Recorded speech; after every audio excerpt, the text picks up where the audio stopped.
Bonjour, me voici au Salon du Livre de Paris et je m'apprête à interviewer la charmante, magnifique, délicieuse Diane Bellego qui est auteure de Masculin Féminin. Quel plaisir de se retrouver. Oui, c'est bien. Alors dis-moi tout, parlons de ton livre Masculin Féminin. L'initiation amoureuse. Ouais.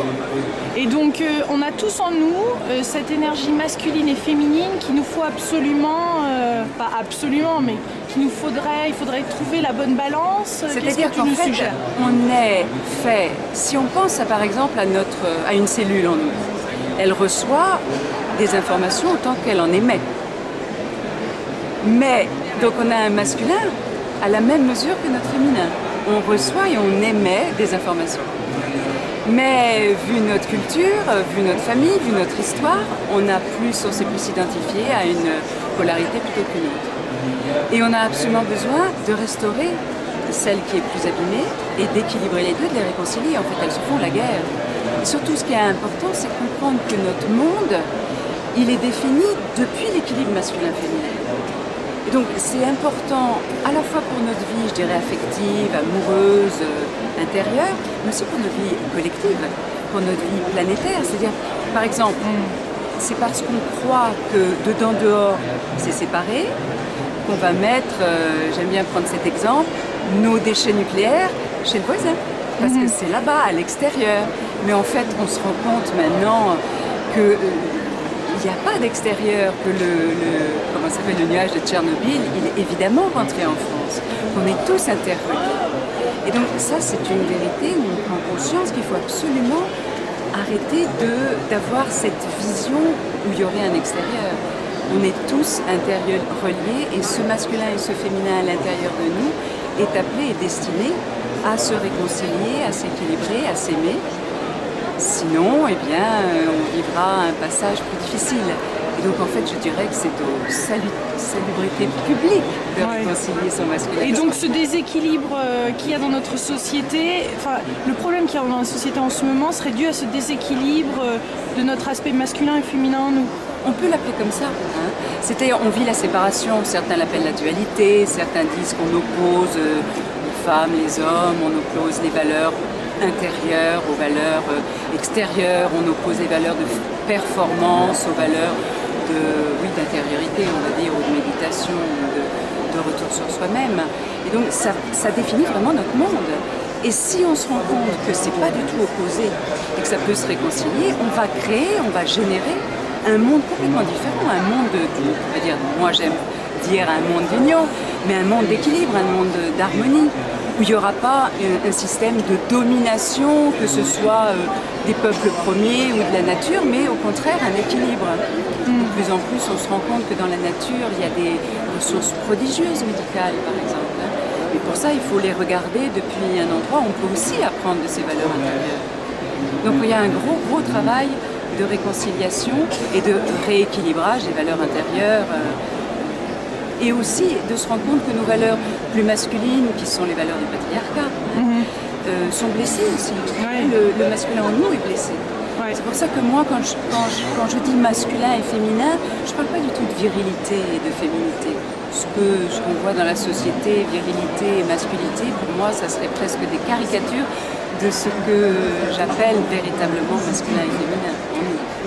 Mais c'est vrai que ce que j'appelle ce couple intérieur, masculin-féminin, va générer la vie dans laquelle je suis.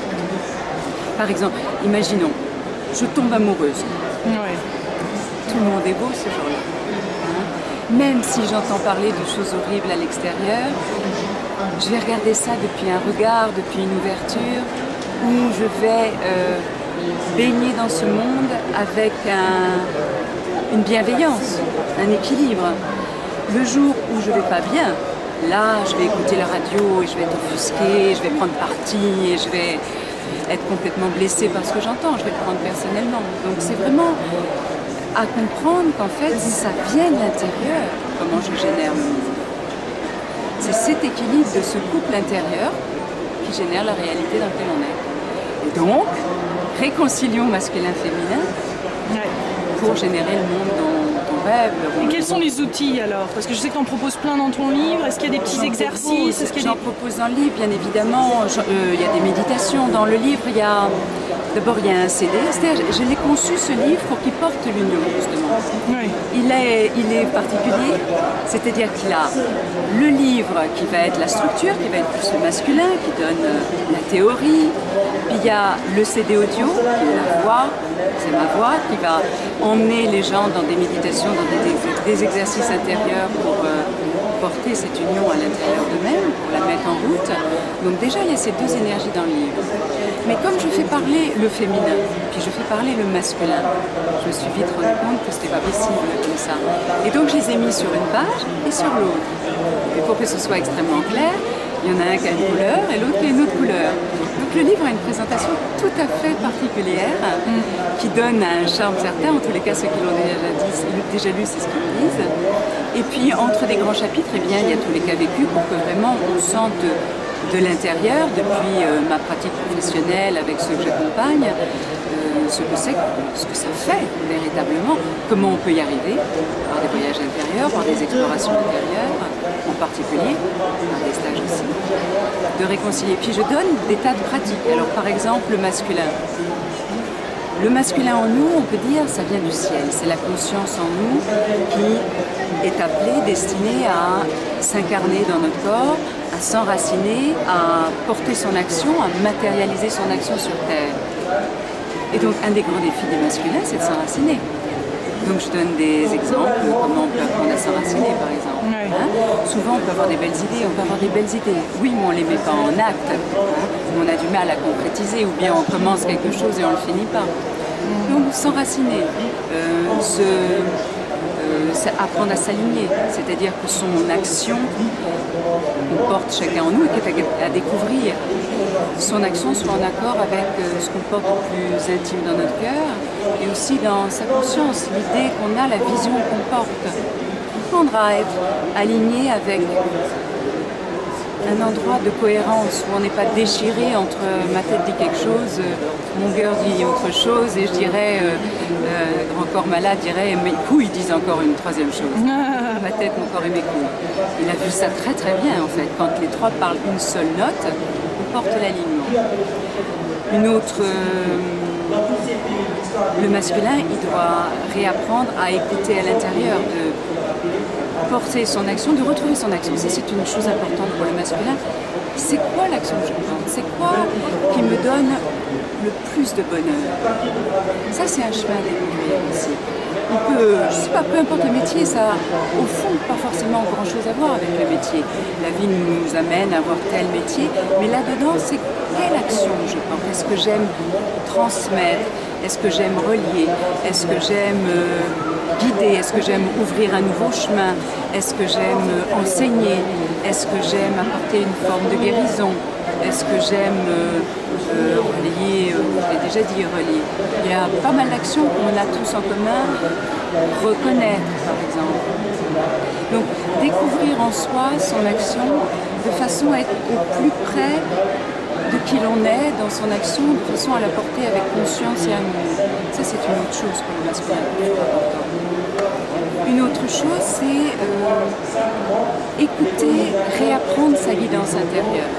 Sa guidance. Sa guidance intérieure. Comment on est guidé? Certains d'entre nous sommes guidés par des rêves, des signes de jour. J'aime bien appeler ça les signes de jour. C'est une forme de synchronicité.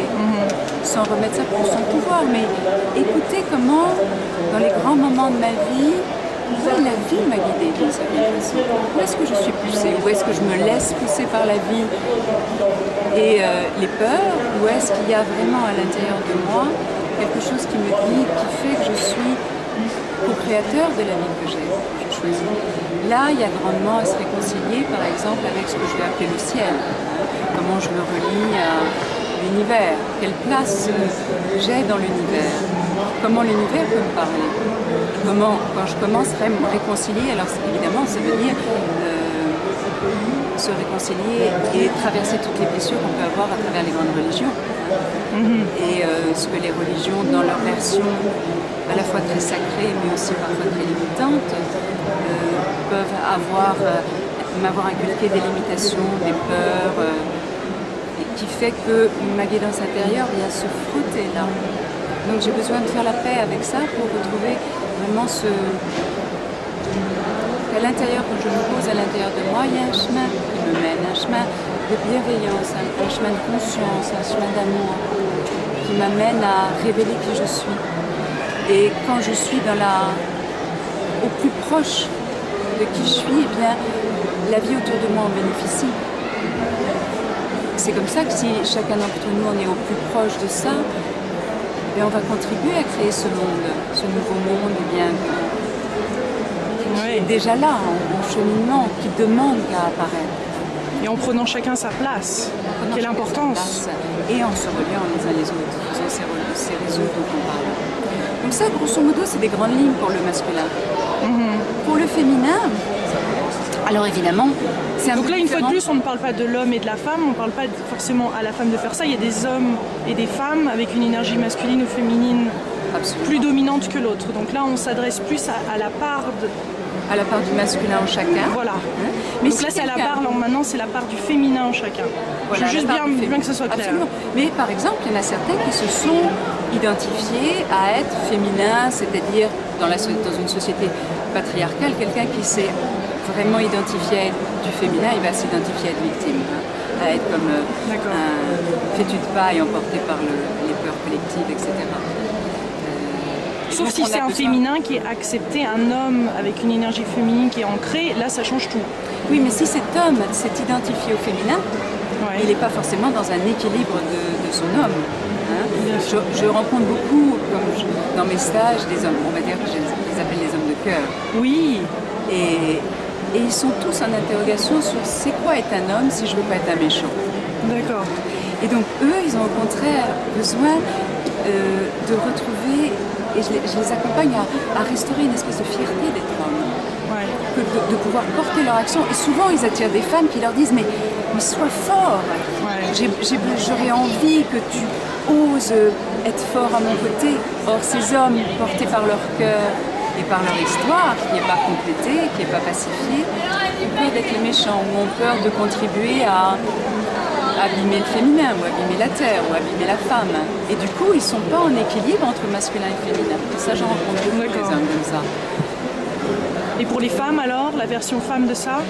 La version femme de ça, c'est la femme qui, elle, est dans une forme de compensation en disant « moi, j'assume toute seule ». Je m'appelle Diane, hein, donc c'est évidemment quelque chose que j'ai vécu dans une grande partie Bel de ma ego vie. de surcroît. Bel ego de surcroît.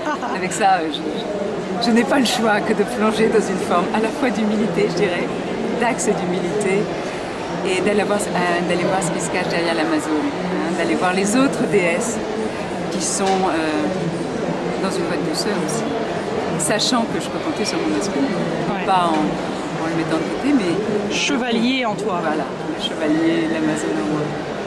Et du coup, je peux oser aller explorer toutes les autres déesses ou les autres tonalités du féminin qui sont justement l'accueil. Hein. Alors oui, alors le complément de l'homme de cœur qui n'ose pas porter son action, ça va être la femme forte, hein, l'active woman qui a besoin de personne, qui a besoin de personne, hein, et qui a une forme de colère par rapport à l'homme, plus ou moins consciente, mais qui reproche à l'homme l'état de la terre ou son histoire personnelle.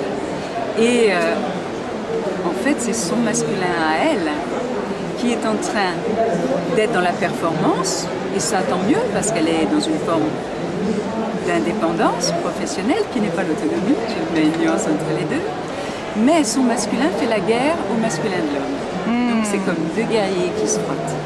Elles se trompent de guerre. Hein. Là, c'est vraiment des femmes, et j'en parle en connaissance de cause parce que c'est vraiment en cheminant en moi que je me suis dit, mais je sais qu'il y a un beau masculin. Alors comment ça se fait que je n'ose pas montrer ma sensibilité? Et donc là, je me suis rendu compte que mon masculin, en fait, il s'occupait du féminin des autres, ou il faisait la guerre au masculin des autres. Et là, je me suis dit, attends, mon masculin, il a besoin de se retourner vers mon féminin. Bien sûr, si je suis en interview, par exemple, évidemment, c'est le moment de tenir sur mon axe. Si je fais quelque chose, animer un stage, évidemment, c'est pas le moment de m'écrouler, on est d'accord. Mais si c'est au prix de cacher la sensibilité, de cacher la douceur, de cacher l'amour, de le camoufler, peut-être là il y a à se poser la question, qu'est-ce qui se joue là? En tous les cas, c'est le chemin que j'ai pris. Et donc pour les femmes, l'équivalent donc, des âmes de cœur qui sont en interrogation sur leur identité masculine, il y a ces femmes actives qui elles sont dans une forme de force extérieure et qui ont besoin de se poser que c'est un fait. Elles peuvent compter sur elles, il n'y a rien de là-dedans, au contraire, elles ont décuplé une indépendance qui est tout à fait juste, mais maintenant que ceci est posé, il y a à aller retrouver les valeurs du féminin d'origine, qui sont des valeurs d'accueil, qui sont des valeurs d'amour, qui sont des valeurs ramenées au cœur, qui sont des valeurs de pardon, qui sont des valeurs de ce geste-là où on ramène au cœur, qui sont des valeurs aussi de ressenti intérieur, parce que quand on fait ça, c'est je vais chercher les informations à l'extérieur, puis je les ramène à mon cœur, et j'écoute à l'intérieur. Qu'est-ce que ça me dit à l'intérieur? Est-ce que ça me dit l'amour? Est-ce que ça me dit la conscience? Est-ce que ça me dit les deux? Ou est-ce que mon cœur est gêné? Ou est-ce que mon cœur ne sent pas de résonance? Est-ce qu'il y a une résonance en moi? Et donc, tout le chemin du féminin, c'est de reposer son intention sur l'intérieur et de reprendre, de se réconcilier avec son corps en fait. Les valeurs du féminin qui sont bien, tout ce qui est... Puis le féminin sacré dont tu parles énormément dans tes stages, d'ailleurs super stages. Hein. Ouais. Le féminin sacré qu'on a tous besoin. Les femmes ont je dirais, une responsabilité particulière là-dedans, dans le féminin sacré, parce qu'elles l'incarnent physiquement. Les hommes l'ont tout autant, hein, sauf qu'ils l'incarnent eux d'une façon plus intérieure. Ils ont une déesse à l'intérieur, comme on a un dieu à l'intérieur. Mais les femmes ont une responsabilité de porter ce féminin sacré, de porter les valeurs du féminin depuis l'axe de leur masculin. C'est-à-dire qu'elles sont dans ces valeurs d'accueil, d'amour, de compassion, de transformation, d'alchimie intérieure, en particulier par la compassion et le pardon, de sensualité, qui n'est pas une sensualité portée vers l'attente, portée vers l'excitation des sens, mais plus parce que le féminin, on va dire, c'est l'énergie, entre autres, l'énergie d'amour. Et l'énergie, par essence, elle est ondulation. Et donc, l'énergie est sensuelle par essence. Donc, retrouver une dimension de la sensualité saine est une des valeurs de l'énergie qui circule en nous.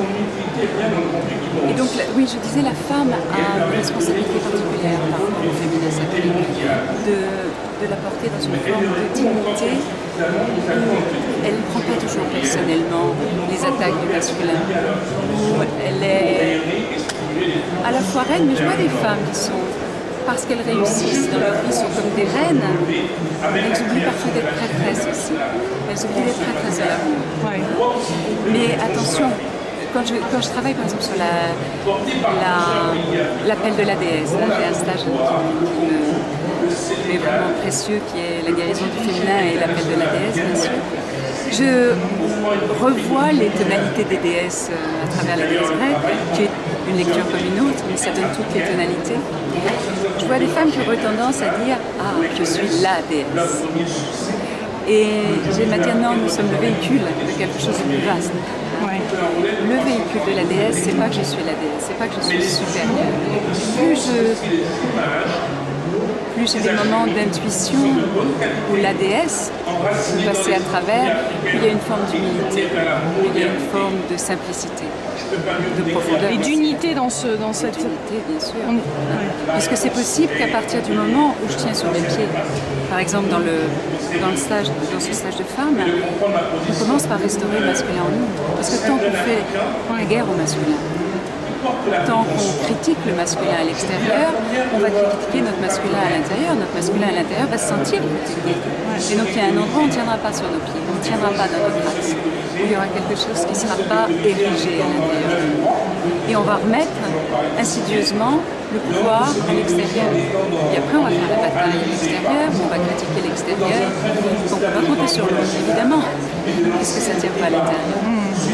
Donc, il faut déjà que la femme tienne dans son axe pour avoir le courage d'aller voir les blessures du féminin qui sont évidemment fort douloureuses, c'est un fait, on ne peut pas le nier. C'est valable aussi chez les hommes. Je vois dans le stage où j'ai les hommes et les femmes et on va rencontrer les blessures. Je vais te demander de parler un petit peu plus fort avec le monsieur derrière qu'on entend. Donc je disais dans le stage où il y a à la fois masculin et féminin, les hommes et les femmes, et on va rencontrer les blessures de l'un et de l'autre. Le féminin des hommes est très douloureusement blessé. Et je dirais le pire, c'est que c'est complètement inconnu, ignoré, caché. Puisque eux, par culture, ils s'identifient au masculin. Et donc ils ignorent complètement qu'à l'intérieur d'eux, il y a un féminin et qu'il y a un féminin blessé. Et donc, évidemment, il faut que les femmes aillent libérer les blessures du féminin en elles, évidemment. Mais je dirais les hommes aussi, parce que ça va leur permettre de retoucher l'amour dans leur cœur, de découvrir qu'ils sont la source de l'amour à l'intérieur d'eux, qu'ils ont en eux tout l'amour. Ça va leur donner une forme d'autonomie et pour certains, sortir peut-être du mendiant qui émane l'amour à l'extérieur. Et quelle est l'importance de ce réveil du côté féminin de chacun, de l'homme et de la femme, dans l'évolution en ce moment de la planète? C'est essentiel. On a déployé d'aller éveiller la conscience, on va dire le mental, la technologie. Oui, on voit où ça nous mène, c'est-à-dire il est temps, enfin, c'est vital. Enfin, je dirais c'est sacré parce que c'est vital. On ne peut plus faire l'impasse d'aller réveiller les valeurs du féminin. On ne peut plus faire l'impasse d'aller prendre soin de la nature, d'aller prendre soin, on va dire, des femmes, on voit ce qui se passe dans certains pays extrémistes, mais les valeurs du féminin, tout simplement, parce que c'est notre survie qui est en jeu. Donc c'est vital, les valeurs du féminin. On ne peut pas imaginer un monde où il n'y a qu'une seule polarité. La question n'est pas de retourner dans le matriarcat tel qu'on s'imagine, mais de s'ancrer depuis ce qu'on a déjà dans un équilibre où les valeurs du féminin et du masculin vivent en harmonie, en équilibre, mais en union. Et quand les valeurs du féminin et du masculin sont en union, la joie est là. L'émerveillement est là, l'enchantement est là, la joie d'être avec l'autre, la joie que ce que j'aime le plus faire, eh bien, c'est ce que la vie me demande en fait, même si je fais un autre métier, c'est ce qu'on demande le plus. Quand on voit, quand j'accompagne par exemple les hommes ou les femmes dans la blessure du masculin, on arrive tous à un moment où on se trouve face à l'origine. Je portais un élan de « oui, je veux amener mon action sur Terre, oui, je veux contribuer ». Le masculin, il veut contribuer, il veut porter sa marque. Et puis, merci. Et puis, ce qu'on a fait, c'est pas ça. C'est-à-dire que ça n'a pas été une action complètement d'amour parce qu'on avait à apprendre les lois de la Terre, tout simplement. Je prends l'exemple, je ne sais pas, moi, si j'ai à voir avec le feu. Peut-être je suis un maître du feu, que ce soit d'un feu intérieur ou que je sois censé être pompier ou peu importe tous les maîtres du feu qu'on va imaginer. Je ne peux pas maîtriser le feu si je ne me rends pas compte que ça brûle et si moi-même je ne me brûle pas, par exemple. Mais à ce moment-là, il peut y avoir un moment où on est face à l'irréparable, mon Dieu, qu'est-ce que j'ai fait?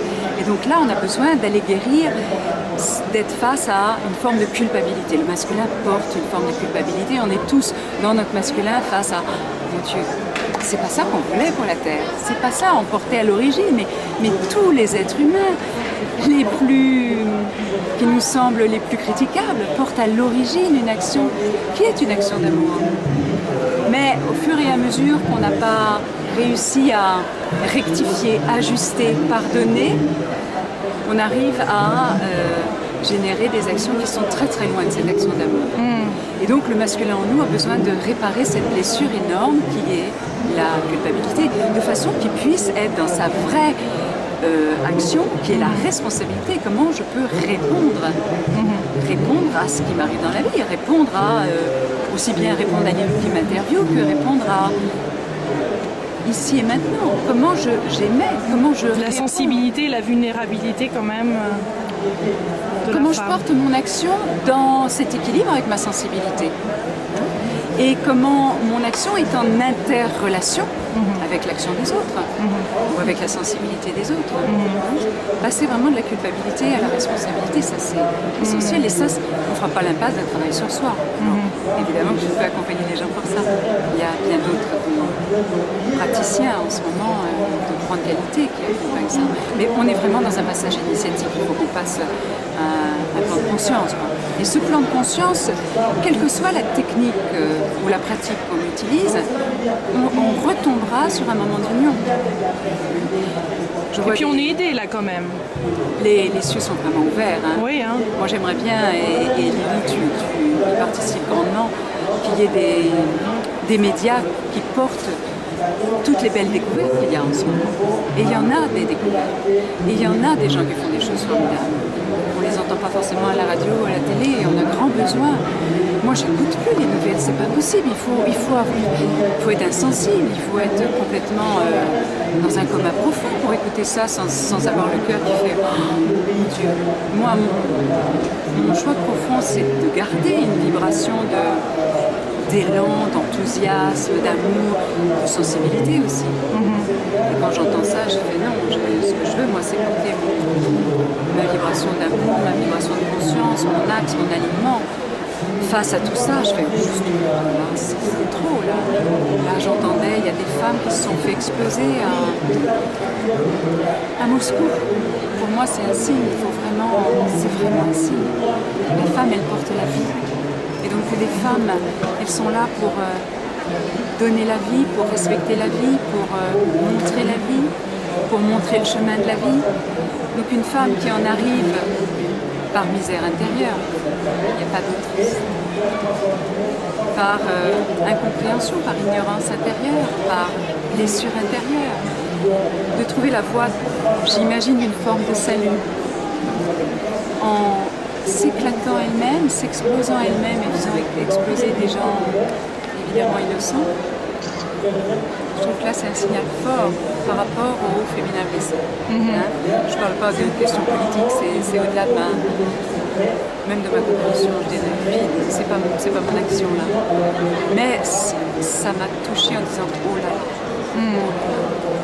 il est vraiment temps que les femmes en particulier, et les hommes, on ose dire notre vérité, on ose porter notre vérité, qu'il est temps que les valeurs du féminin sacré, les valeurs du féminin sacré, les valeurs du cœur, puissent de nouveau avoir un droit de cité et qu'on ne nous regarde pas forcément avec une forme de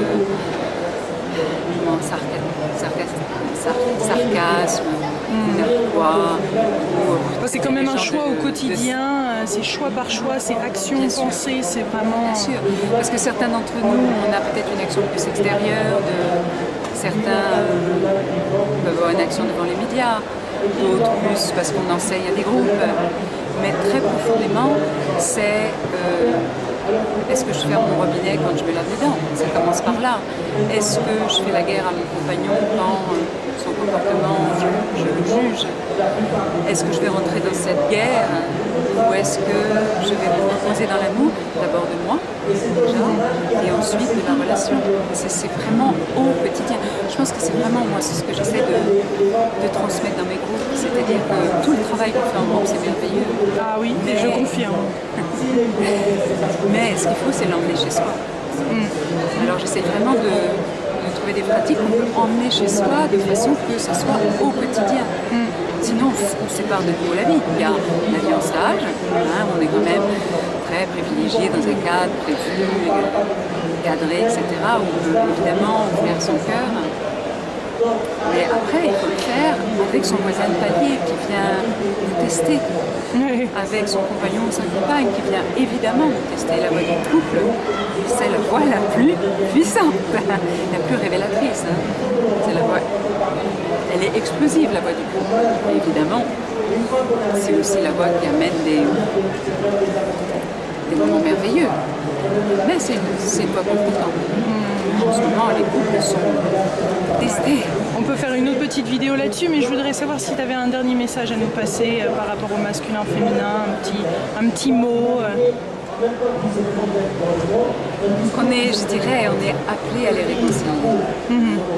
On est appelé à, je dirais, faire éclater l'illusion qu'ils sont séparés, qui sont opposés. Donc, appelés à les réunir et les réconcilier. Et qui sont à l'extérieur de nous aussi, parce que ça c'est une autre sacrée illusion. Hein. Évidemment, on n'est pas séparés des autres. On est donc appelé à faire éclater cette séparation, à faire éclater le monde, c'est aussi simple que ça. Et donc, heureusement, on est déjà sur le chemin de la réunion, mais c'est vraiment vital. C'est vital de réconcilier masculin et féminin dans cette compréhension qu'on est au-delà des valeurs de virilité, féminité, que c'est vraiment toute notre relation au monde s'inscrit à travers ça, dedans. Merci Diane. Merci Lilou.